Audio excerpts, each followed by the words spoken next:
हामी नेपाल विद्युत प्राधिकरण प्रति एकदमै खुसी छौं। पेट्रोल र डिजेल वाला गाडीलाई विस्थापित गरेर विद्युतीय गाडी चलाउनलाई इन्करेज गरिराख्नु भएको छ। ठाउँ ठाउँमा चार्जरको स्टेसन राखिदिनु भएको छ।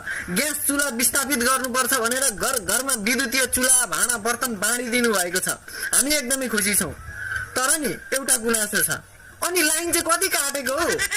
राइस कुकरमा भात बसायो अघि ल्याम्म लाइन काट्छन्। कहाँ चाहिँ भात खान हामी चाहिँ कतिखेर भात बसाउँछ अनि काटुन जस्तो भएर बसेर छन् कि क्या हो?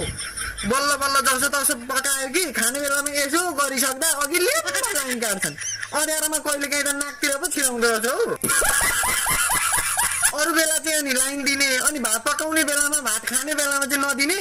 दिने भए ठिकै छ कि नदिने भए नि हाम्रो यो बिजुलीको घरमा भएको भाँडाकुँडा सबै लगेर बरु एक ट्र्याक्टर दाउरा ल्याइदिनु ल। आज यसले एनसेल काण्ड बिर्स्यो भने होला। बिर्सेको छुइनँ त मैले। एनसेललाई